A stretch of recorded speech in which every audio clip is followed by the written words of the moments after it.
Olá, boa noite. Boa noite, Larissa. Boa noite, todo mundo que está entrando. Eu já vou chamar a nossa convidada aqui. Logo iniciar a nossa escuta, né? Que a gente vai. Aqui, na verdade, a gente pratica muito a escuta. Oi, Loreane. Olá, boa noite. Boa noite, tudo bem? Tudo bem? E você? Tô joia também.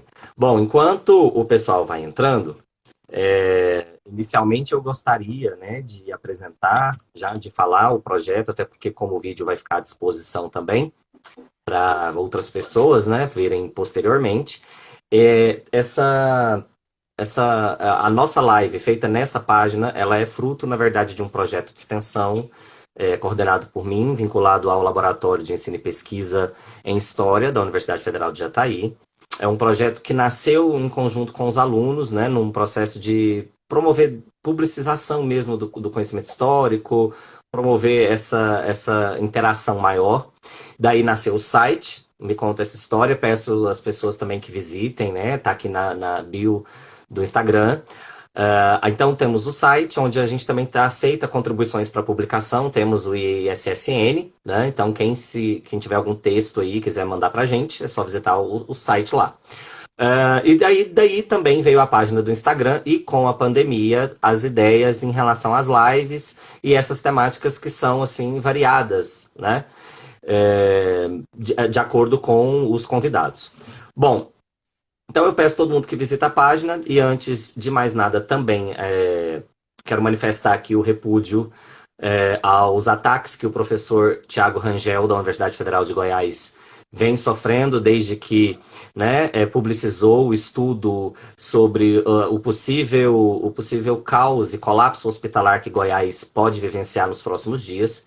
E em virtude disso, né, algumas ações começaram a ser tomadas no âmbito político. E por conta dessa publicização desse estudo, esse professor vem sofrendo ataques nas redes sociais. Então eu quero deixar aqui, obviamente, um manifesto de repúdio a tudo isso, que isso, na verdade, é fruto de uma ignorância, fruto da ignorância desses tempos que nós temos vivido atualmente. O estudo dele, né, e que indica uma determinada ação, pode salvar aproximadamente 10 mil vidas em relação ao Covid aqui em Goiás, e infelizmente um determinado grupo começou a atacar esse professor. Né? E o fruto disso é obviamente, a falta de empatia, de sensibilidade de alguns grupos que dividem o mundo com a gente, né? Bom, feito isso, eu acho que era importante registrar essa nota de repúdio aqui, né? E também a nossa solidariedade ao professor Tiago Rangel. Eu passo a palavra para a Laureane se apresentar, e aí automaticamente a gente já dá início à fala dela, né? E aí vocês podem mandar considerações, perguntas, que aí a gente vai se organizando aqui, eu vou passando para ela ou na medida do que da apresentação ou um tempinho ao final, tá bom? Laureane, mais uma vez, muito obrigado por ter aceito o convite. Né? Eu acho que é extremamente importante esse momento, a gente poder levar para vários lugares essa discussão. Então eu queria te agradecer mais uma vez em nome da Universidade Federal de Jataí, tá bom? E do curso de História em particular. Imagina, Éder, eu que agradeço pela oportunidade de conversar um pouco sobre deficiência, sobre capacitismo, né? Bom, então me apresentando rapidamente, eu sou psicóloga clínica e atualmente estou fazendo mestrado em educação na Universidade Federal de Jataí. E aí, antes de começar a falar dos modelos de compreensão da deficiência, eu gostaria também de me solidarizar com as pessoas, caso alguém que esteja aqui acompanhando tenha se contaminado com coronavírus ou conheça alguém que se contaminou ou que perdeu alguma pessoa querida vítima do coronavírus e também do descaso com a saúde, com todos os serviços públicos que a gente está vivenciando nesse momento, né? Tão difícil, parece que a gente está vivendo um pesadelo e aí a gente acorda e continua no pesadelo. Então, para hoje, a ideia é conversar sobre os modelos de compreensão da deficiência e pensar também nas implicações que cada modelo tem para a inclusão ou exclusão das pessoas com deficiência na sociedade. Então, eu trouxe 3 modelos para a gente discutir: o modelo místico, o modelo médico e o modelo social. O modelo social ele se divide em 2 gerações. Então, a gente tem a primeira geração, que começa a ser desenvolvida principalmente por homens com deficiência física, e a segunda geração, que recebe importantes contribuições feministas de mulheres com deficiência e também mulheres cuidadoras de pessoas com deficiência. E aí, a depender do modelo, a gente vai ter uma tendência maior para a inclusão ou para a exclusão das pessoas com deficiência. E, embora os modelos tenham surgido em diferentes períodos da história, hoje eles coexistem.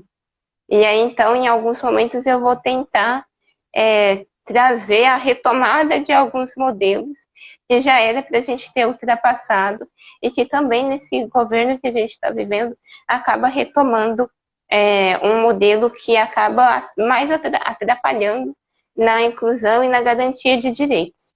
Então, começando com o modelo místico, ele fica predominante principalmente na Idade Média, e aqui a compreensão da deficiência é que ela é causada por algum fenômeno sobrenatural.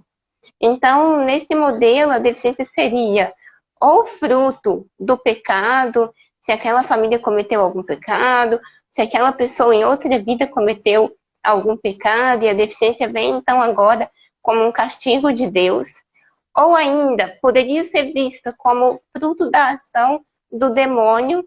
E aí, quando essa é a compreensão, a gente tem a eliminação das pessoas com deficiência como uma maneira de livrar a sociedade do mal.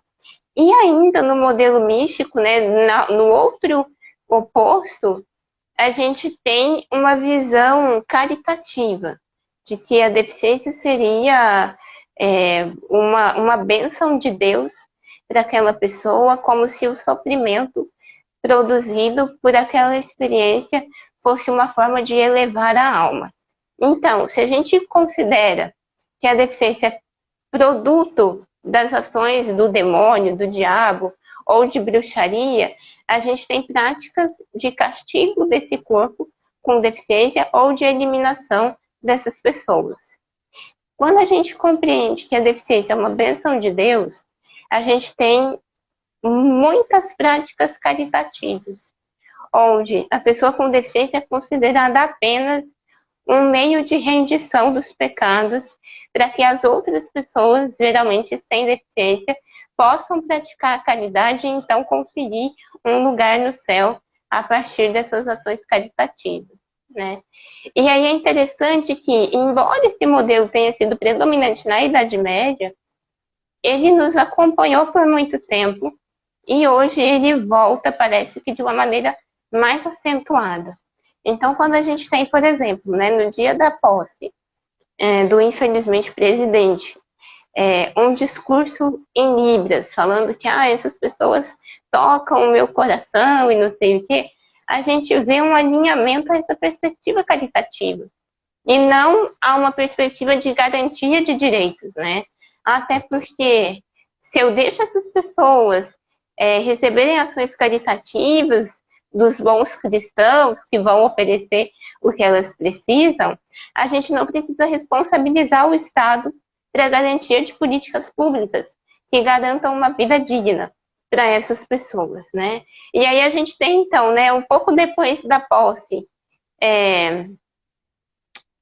o início da ameaça ou do desmonte de várias políticas importantes para as pessoas com deficiência.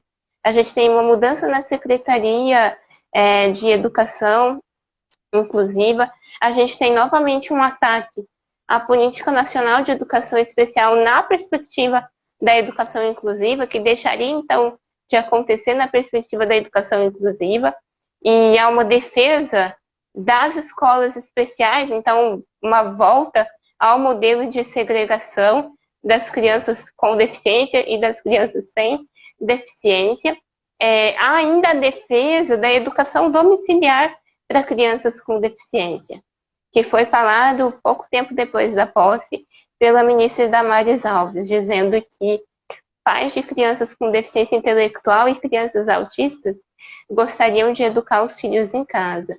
Então, assim, perspectivas que, inclusive, quando eu for falar da interseção entre gênero e deficiência, vai fazer muito sentido de porque isso é defendido em um governo como esse, tá? E aí, então, a gente tem depois, né, agora um pouco mais recente, um ataque à lei de cotas que garante uma reserva de vagas para a contratação de trabalhadores e trabalhadoras com deficiência, que por enquanto está barrado, mas a gente não pode respirar aliviada, porque a qualquer momento tudo pode mudar e para pior, né? E aí, então, a gente tem tudo isso acontecendo, enquanto o presidente aparece no programa Teleton do SBT, que é um exemplo perfeito, assim, desse modelo caritativo, onde nesse programa as crianças com deficiência aparecem ali para que os pais de crianças sem deficiência deem graças a Deus por aqueles não serem seus filhos, né? Onde as pessoas que falaram coisas homofóbicas o ano inteiro, falaram coisas racistas o ano inteiro, machistas, enfim, podem então redimir tudo que falaram de ruim contra os outros grupos minoritários, porque essas pessoas estão ali à disposição para elas fazerem a caridade e redimir, então, dos seus pecados, né? Então, uma consideração rápida sobre o modelo místico de compreensão da deficiência seria isso. E aí, assim, não sei também, Éder, se você gostaria de colocar alguma coisa, enfim, se eu posso passar para o modelo médico já.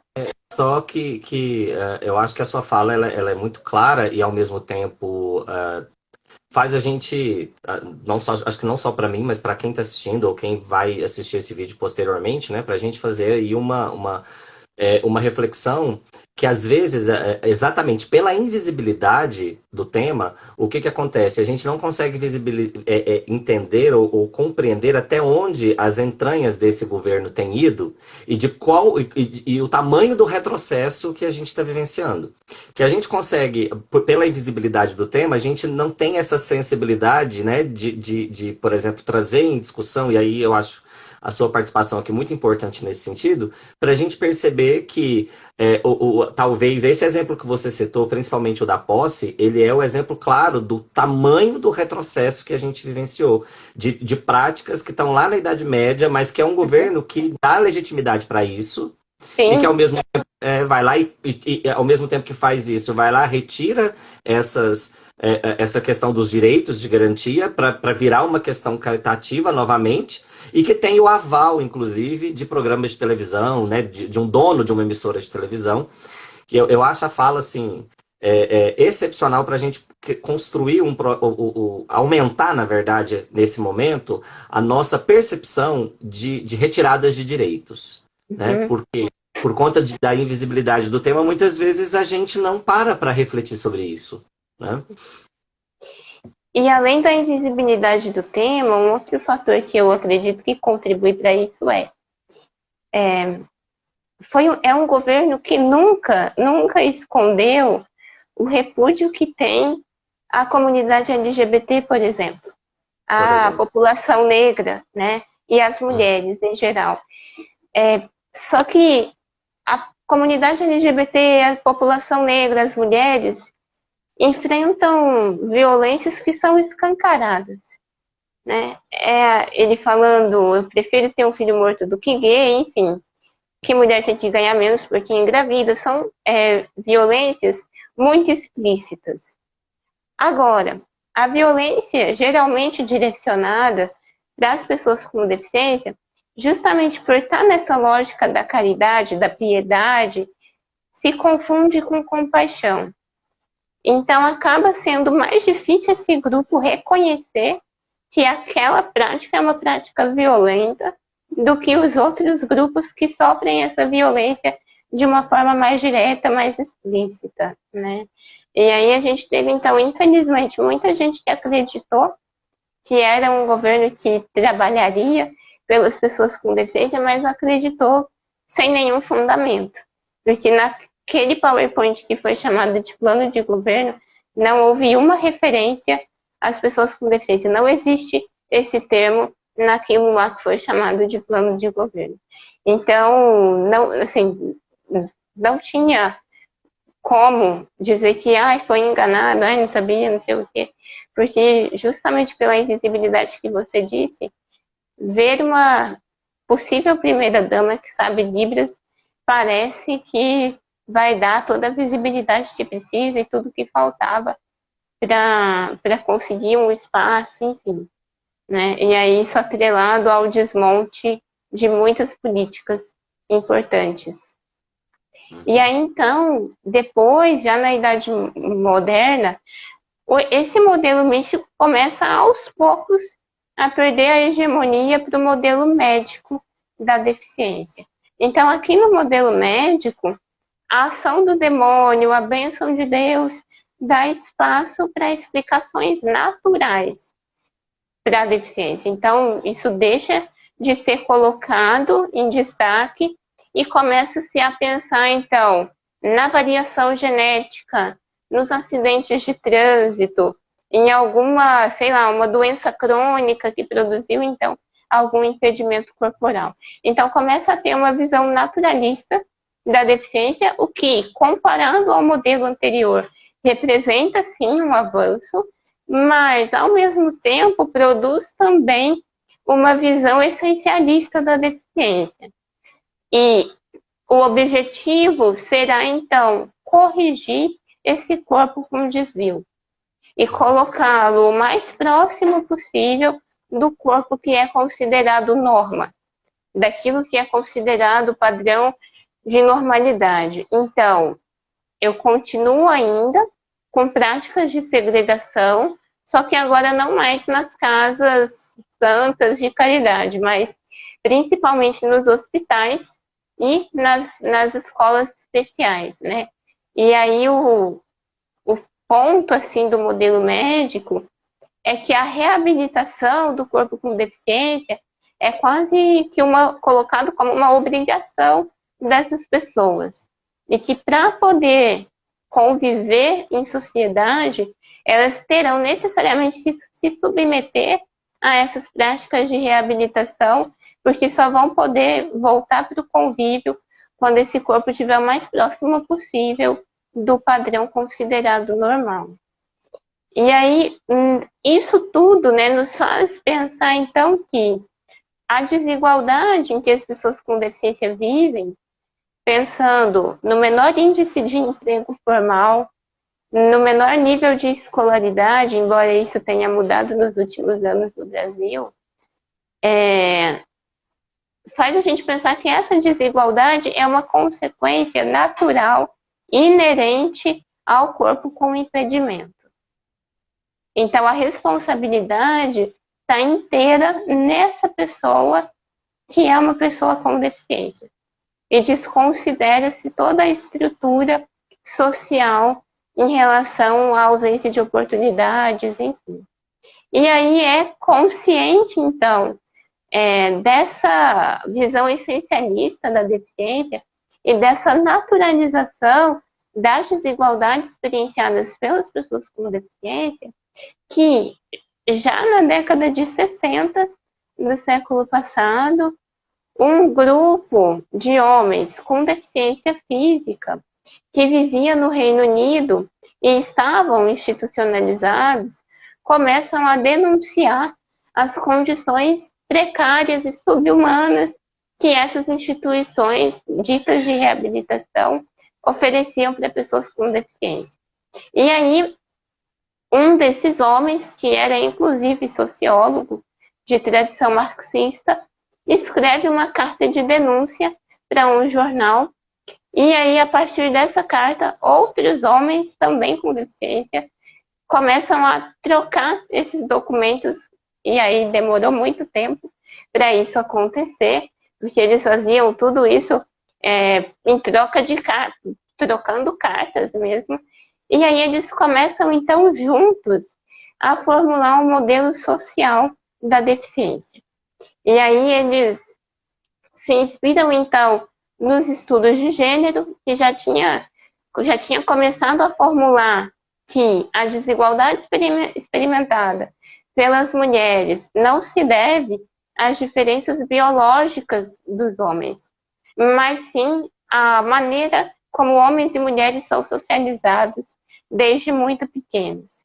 E aí esses homens com pode Só falar. me permite um parêntese aqui, é só porque eu estava pensando aqui, né? Então, o processo ele inicia, talvez de uma forma comum, como eu estudo a questão da história da doença mental, na história da psiquiatria de forma geral, há uma percepção, né, de que as mudanças elas vão começar a acontecer nesse campo que eu atuo, muito por denúncias realizadas pelos próprios usuários do serviço de saúde mental, ou seja, pelos próprios internos dos sanatórios, de onde começam a sair as primeiras denúncias, até que os próprios trabalhadores começam a fazer isso. Então existe, e aí é só um link que eu acho que de repente aconteça, né? É porque essas instituições, elas acabavam muitas vezes sendo as mesmas instituições, né? Tanto de recepção das pessoas que eram consideradas loucas num determinado momento, que as instituições serviam muito mais como um espaço de amontoar pessoas, né?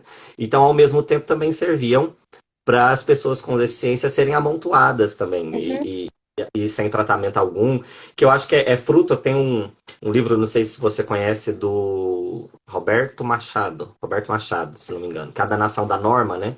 Em que ele fala que essa institucionalização toda, né, essa prática, é fruto do século XIX no Brasil, porque é o momento em que essa ideia de saúde, ela investe sobre a cidade e ela passa a investir sobre a vida dos indivíduos, quando a gente pensa Brasil, né, nesse sentido. Então é quando começa essa segregação, começa a ser institucionalizada essa segregação. Não que ela não existisse antes, mas é que aqui você começa a criar esses lugares que muitas vezes acabavam sendo lugares, e isso por leituras que eu já fiz, acho que você tem até propriedade para falar disso, que muitas vezes se tornavam lugares de diversão para as visitações de outras pessoas, que iam com a ideia caritativa também, né? Como você falou, ela nunca deixou de existir, mas ao mesmo tempo também iam no sentido muito mais de curiosidade do que de qualquer outra vontade, né? Então, a hora que você comentou,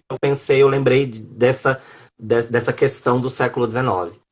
Sim, isso mesmo. E aí, inclusive, né, no Brasil, no século XIX, a gente tem muitas ações do Estado, mas nessa perspectiva de segregação e de tutela. Então, a gente tem, né, no século XIX, o Imperial Instituto de Meninos Cegos, o Imperial Instituto de Meninos Surdos Mudos, naquela época essa nomenclatura ainda era considerada adequada. Então, o Estado se responsabilizava completamente, mas também nessa perspectiva de tutela. As pessoas com deficiência viviam tuteladas ou pela família ou pelo Estado e não tinham, então, nenhuma liberdade individual. E aí é interessante considerar isso porque do século XIX para o século XX começa a haver uma redução da ação do Estado e o surgimento de muita filantropia, o que acaba contribuindo para o retorno ao modelo caritativo, né, que a gente estava conversando antes. E aí, então, a gente continua tendo, só que agora de uma maneira filantrópica, muitas instituições de acolhimento para pessoas com deficiência, mas não de pessoas com deficiência. E aí essa também é uma das denúncias do modelo social, que começa no Reino Unido, nos Estados Unidos, e aí só no finalzinho da década de 70 é que chega aqui no Brasil.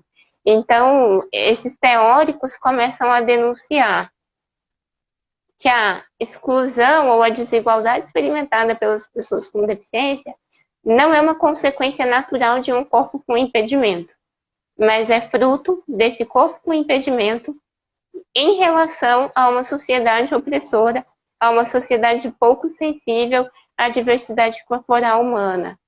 Então, do mesmo modo que as teóricas feministas já tinham se dado conta de que a desigualdade é uma construção social, esses homens com deficiência física também começam a tomar consciência disso e a propor, então, uma separação entre lesão e impedimento corporal, que seria, sim, uma determinação biológica, mas a deficiência seria uma construção social. Porque a deficiência deixa de ser considerada, então, um erro biológico, uma falha genética, como o modelo médico considerava, e passa a ser considerada como restrição de participação.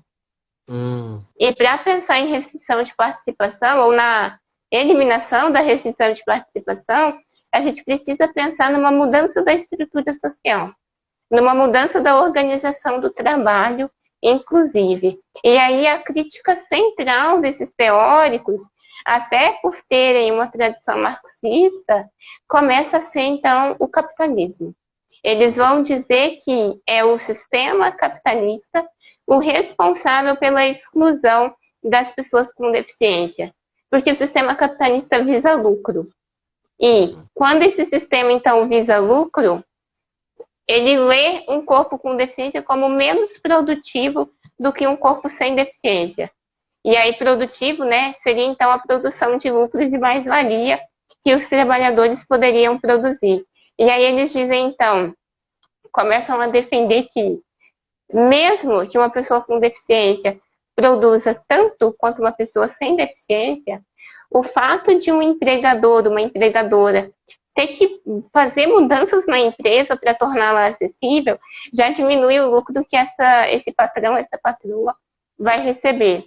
Então, a exclusão das pessoas com deficiência não seria um produto do impedimento corporal, mas sim da maneira como o trabalho está organizado na sociedade, né? E aí eles começam a discutir isso. Só que depois, na década de 90, quando a gente começa a ter contribuições das mulheres com deficiência e de mães e cuidadoras de pessoas com deficiência, elas vão dizer que, muito embora esses primeiros teóricos fizessem uma crítica ao capitalismo, não eram críticas capazes de abalar esse sistema. Não eram críticas para pensar um outro sistema diferente do capitalismo, mas, no fundo, era quase um pedido, né? Quase um, por favorzinho, explora minha mão de obra também. Então, era uma crítica à exclusão das pessoas com deficiência do sistema capitalista, mas não ao capitalismo em si. E aí, se a gente pensa... Acabava ficando restrita. Acabou que a crítica inicial ela ficou restrita. Apesar dela trazer uma perspectiva diferente, no sentido de alertar a existência desses corpos em exclusão, mas ao mesmo tempo não fazia uma crítica ao sistema que os excluía. E aí posteriormente com as mulheres é que esse olhar passa a ser outro, né? Isso, justamente. E aí, se a gente pensa em intersecção gênero e deficiência, essa reivindicação desses teóricos faz muito sentido, porque eles eram homens em idade produtiva. E a gente sabe que o valor dos homens está muito relacionado à capacidade produtiva. O valor de um homem depende do tanto de dinheiro que ele consegue levar para casa. E da potência sexual também. Então, até para, talvez, reivindicar uma identidade masculina, eles precisavam reivindicar a inclusão no trabalho dentro do sistema capitalista, né? Então, pensar nisso faz muito sentido. E existem vários estudos de meta-análise indicando que os estereótipos de gênero feminino combinam com os estereótipos da deficiência. Porque as mulheres são consideradas frágeis, submissas, dependentes, passivas. As pessoas com deficiência também. Enquanto os estereótipos de gênero do que é ser homem não combinam com os estereótipos do que é ter deficiência. Porque espera-se que os homens sejam agressivos, proativos, independentes, ativos. Então, não combina com os estereótipos da deficiência, que também é pensado uma fragilidade, uma dependência, enfim. E aí isso, enquanto nos coloca, né, mulheres com deficiência, numa posição de dupla vulnerabilidade, numa situação de dupla vulnerabilidade, isso para os homens com deficiência, produz um impacto negativo na autoestima deles. Então, esse já seria um motivo suficiente para a gente pensar em flexibilizar os papéis tradicionais de gênero, né? E aí, então, continuando na intersecção de gênero e deficiência, na década de 90, quando as mulheres com deficiência começam também a produzir conhecimento, elas começam a dizer, olha, vocês têm razão que a origem da opressão das pessoas com deficiência é social e tem localização histórica, inclusive, mas vocês estão defendendo a independência como meio de garantir dignidade para as pessoas com deficiência. Mas o ser humano não é independente. Mesmo aqueles que não têm deficiência, não são independentes. O que nos diferencia dos outros animais são as relações de dependência e cuidado. O ser humano é o único animal que vai precisar de cuidado no começo da vida, no fim da vida, e também em algum momento se ele ficar doente por algum motivo. Algumas pessoas vão precisar de cuidado a vida inteira, como eu. Então, a ideia das mulheres com deficiência e das cuidadoras era desmistificar que o cuidado é algo infantil e colocá-lo como um direito humano. Trazer o cuidado para o campo das políticas públicas. Deixá-lo de considerar uma obrigação moral das mulheres e colocá-lo como responsabilidade do Estado. Porque é só a partir de uma política pública do cuidado que a gente vai conseguir garantir dignidade para pessoas com deficiência com alto nível de impedimento corporal. Pessoas cuja sobrevivência vai depender de uma rede de cuidado bem estabelecida. E de uma rede de cuidado que se baseie na ética do cuidado. A ética do cuidado tem a ver com o respeito à capacidade de agência das pessoas com deficiência. Por mais que uma pessoa com deficiência precise da mediação de outra pessoa para fazer coisas básicas do dia a dia, é a pessoa que está recebendo o cuidado que vai escolher que roupa vestir, por exemplo, que comida ela quer comer, de que maneira ela quer tomar o banho. Então, é pensar no respeito à agência da pessoa com deficiência. E, inclusive, por não termos uma política pública do cuidado, embora muito recentemente foi lançado um projeto de lei que, inclusive, está em consulta popular para poder depois ir para a Câmara, enfim.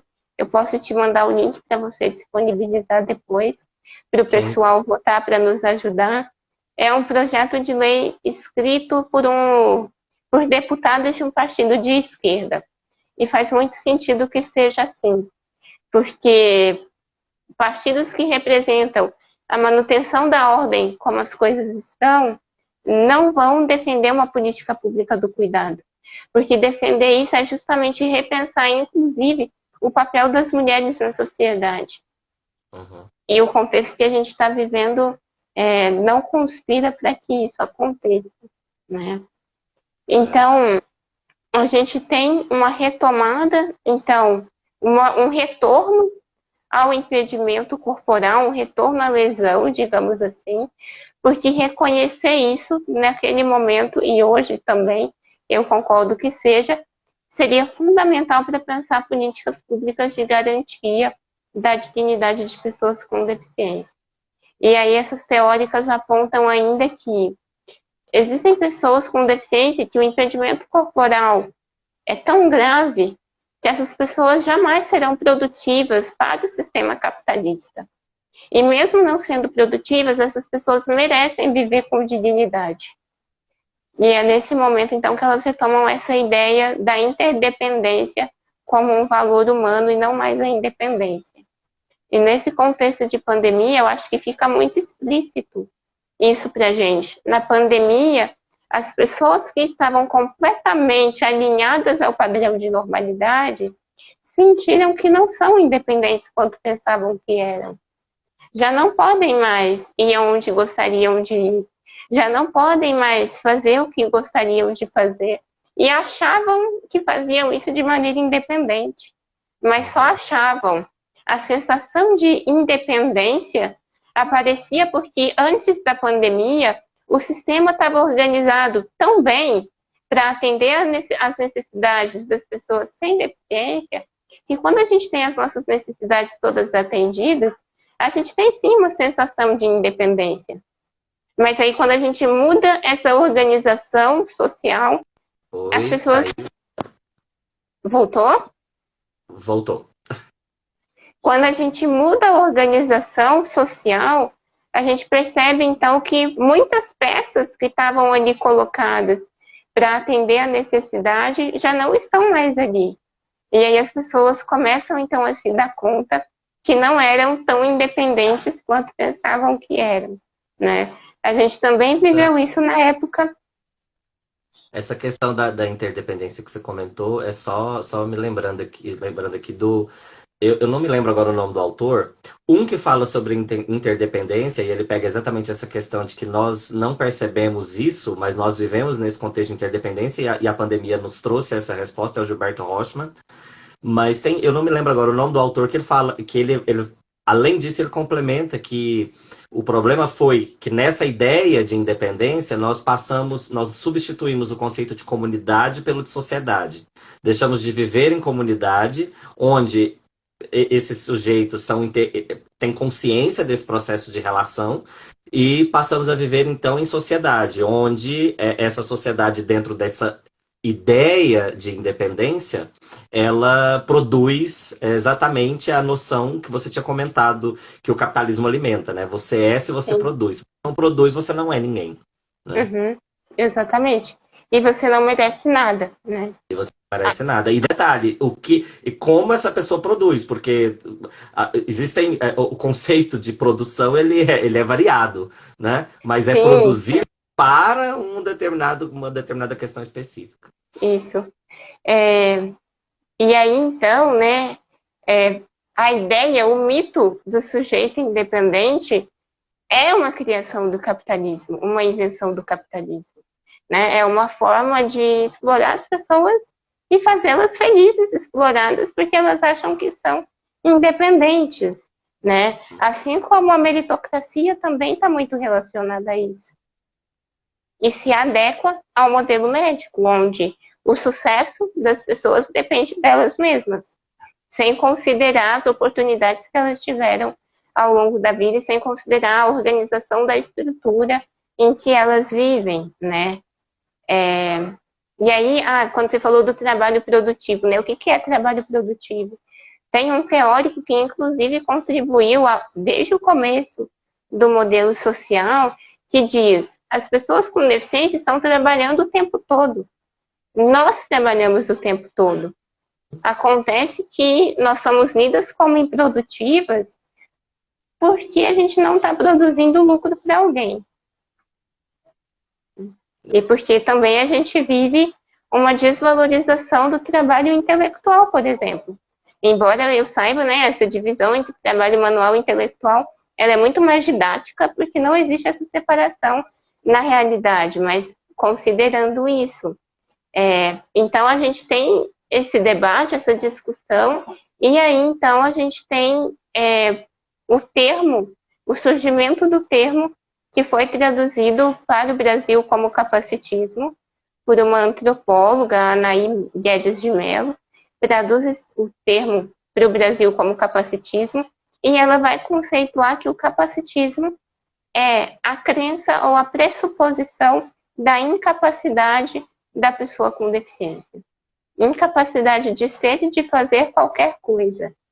Ignora-se o fato que, mesmo que uma pessoa tenha algum impedimento biológico, como não ver, não ouvir ou não andar, por exemplo, negligencia-se o fato de que essa pessoa pode desenvolver outras habilidades não relacionadas à incapacidade biológica e então desempenhar tão bem ou até melhor coisas que se exigem de uma pessoa sem deficiência. E aí, quando a gente vê, como eu tinha dito no começo, o desmonte da lei de cotas, o desmonte das políticas inclusivas, pensando no campo da educação, é um desmonte sustentado tanto por uma lógica capitalista, obviamente, porque não entende que essa criança vai produzir mais-valia quando ela for adulta, então não vai valer a pena o investimento na educação dessa criança, e também uma lógica capacitista, porque acredita sempre na incapacidade desse grupo. Uhum.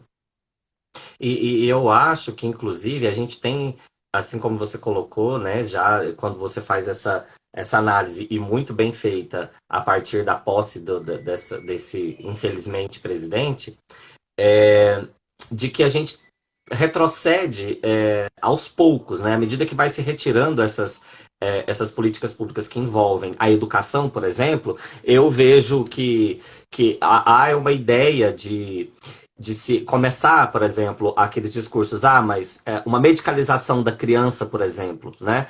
Não, esse aluno, aí começa a medicalização da criança, da escola, vão se medicalizando esses espaços exatamente depois para começar os processos de segregação. Esse domínio dos corpos de novo, o processo de tutela do Estado, né? Daqui a pouco a gente está retornando com as instituições asilares. Sim. Sim. Eu vejo, eu não sei, aí é até uma colocação como pergunta, né? Assim, até por conta de não realmente de ter um conhecimento que às vezes que é pouco em relação a isso, como que tem sido não só esse desmonte, mas como você consegue perceber o caminho para onde tem sido levada essa discussão, principalmente atrelada à educação.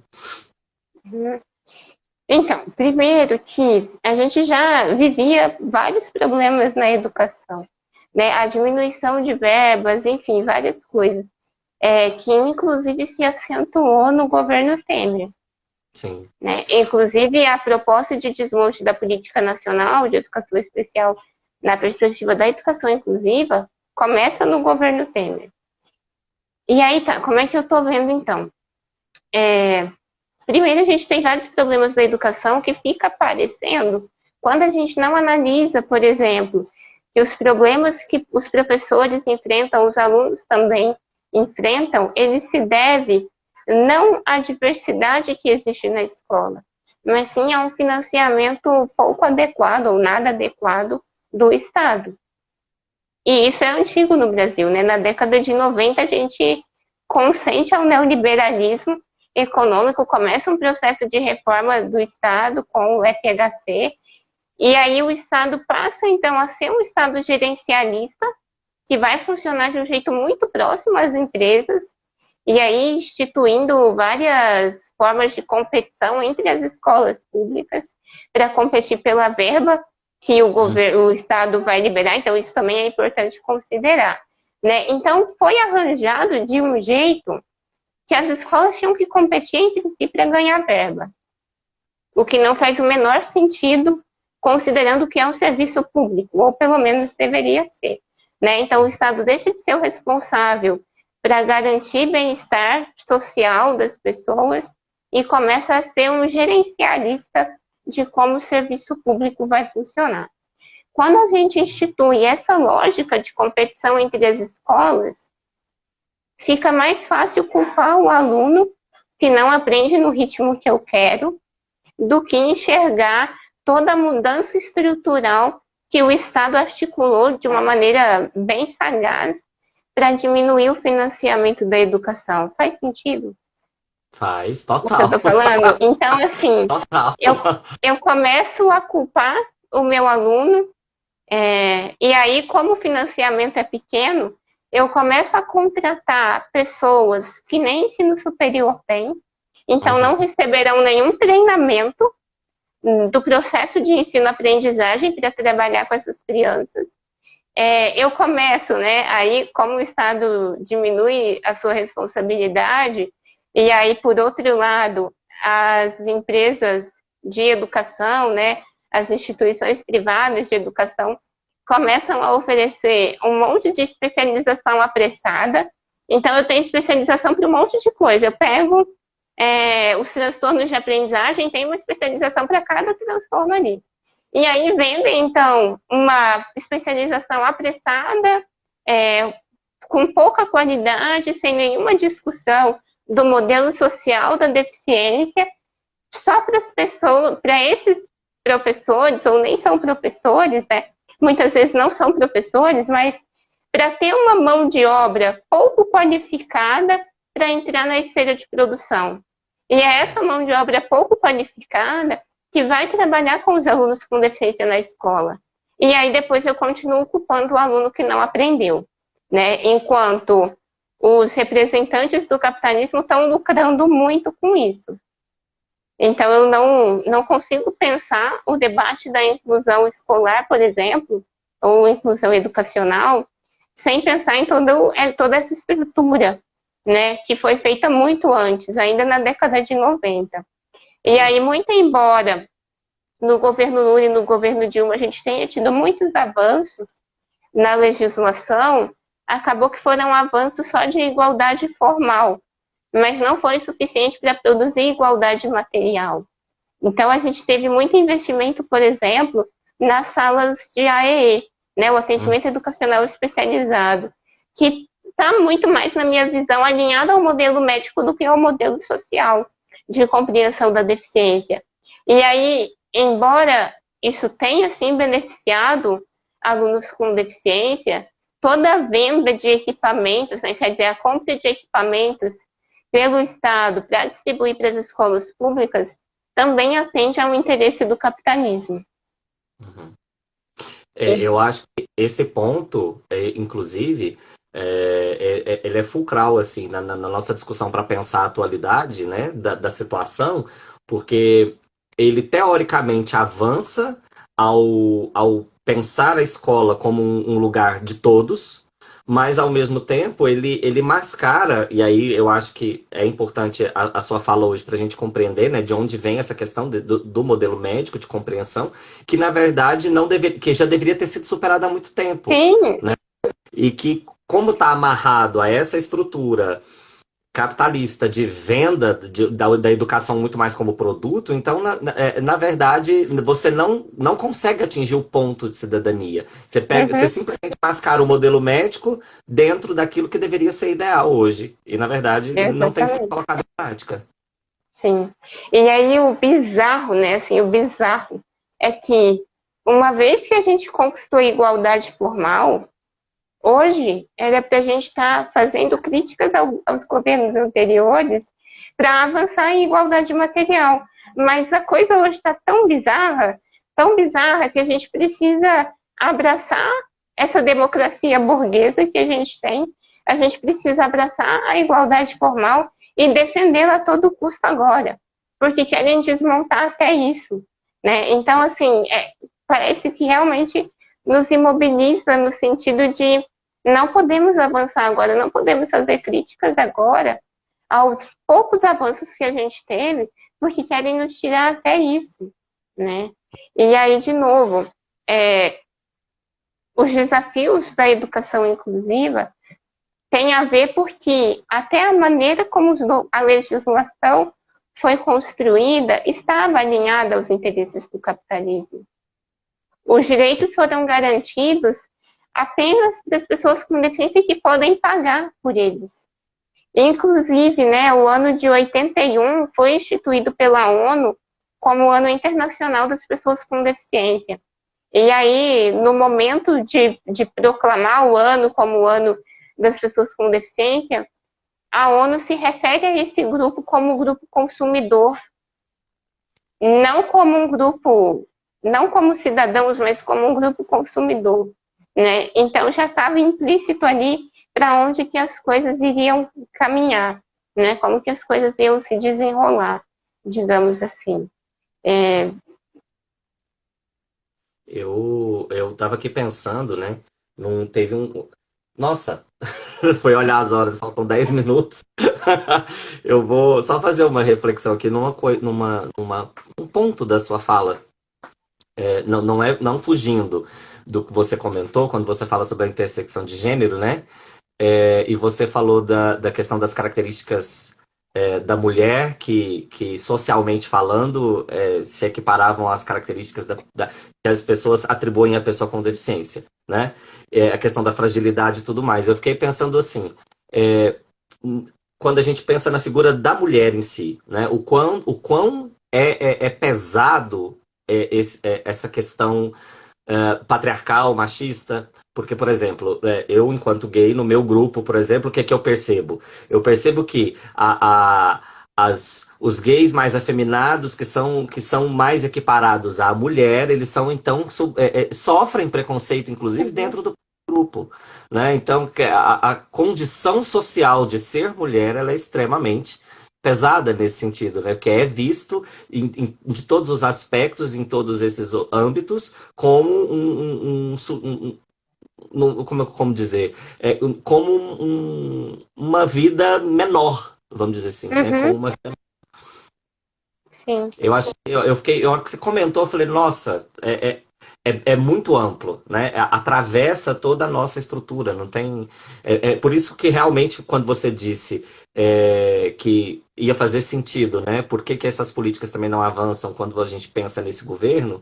É porque ele, principalmente quando vem dessas teóricas, que vem de um processo histórico realizado e da reflexão feita por mulheres, automaticamente isso vai tocar em pontos que esse Sim, governo automaticamente não quer de forma nenhuma. sim. Isso. Porque quando a gente tem essa contribuição das mulheres com deficiência e das mulheres cuidadoras, a gente não tem. A gente tem uma crítica que é sim capaz de abalar o modo como a sociedade está organizada. A Uhum, maneira como o trabalho foi dividido, né? A maneira como as relações de gênero são pensadas, né? O espaço do homem e o espaço da mulher, enfim. E aí, historicamente, né, as mulheres sem deficiência foi atribuído o espaço doméstico.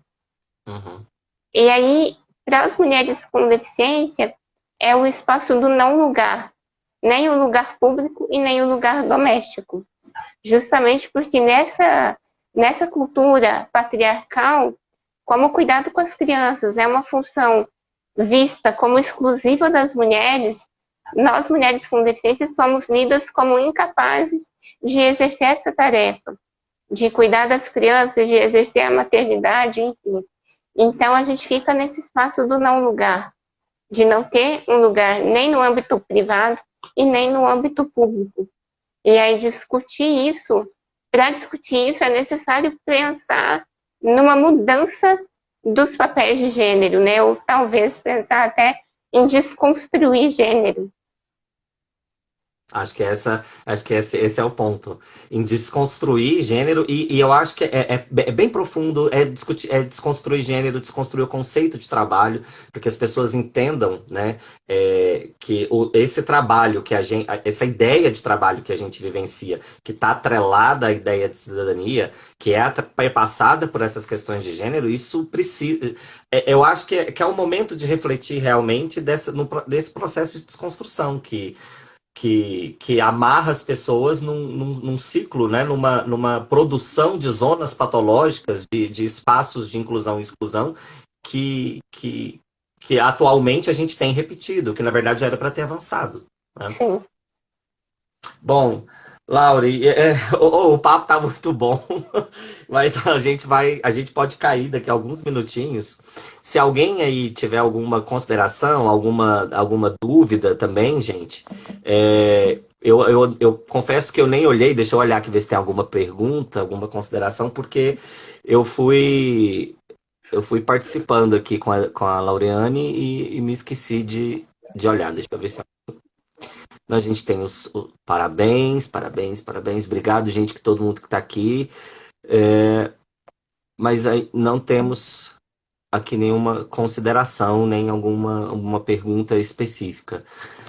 Mas, de qualquer forma, também o nosso tempo ele já está se esgotando. Esgotado. Então, eu queria aproveitar para te agradecer de novo. Aí, mais uma vez, colocar aqui, né, o repúdio aos ataques ao professor Tiago Rangel da UFG, por essas pessoas ignorantes, né, que não querem ouvir a ciência e que infelizmente têm feito esses ataques a ele desde que ele divulgou o estudo, né?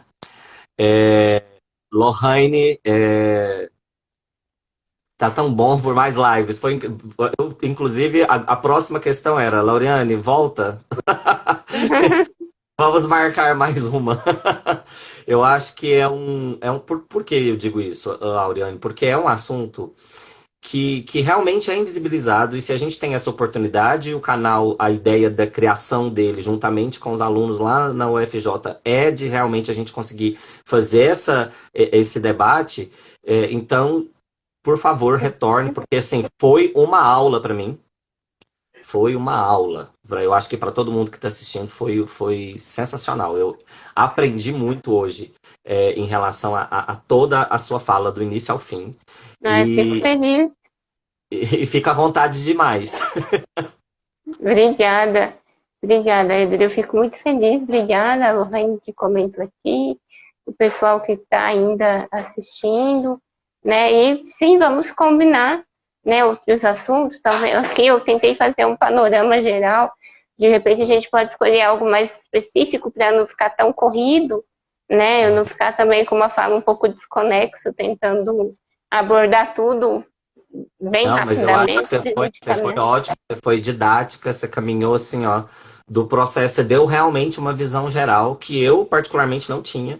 Você deu uma visão geral muito bacana. E aí eu acho que realmente tem alguns pontos específicos que a gente pode combinar lá para agosto, início de setembro, te convidar para você voltar aqui, tá bom? Legal, obrigada.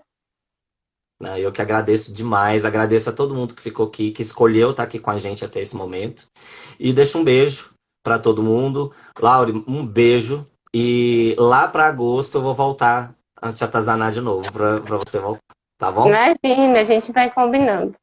Então tá bom, então. Um beijo, obrigado, viu? Boa Beijo, noite. gente. Boa Boa noite. noite.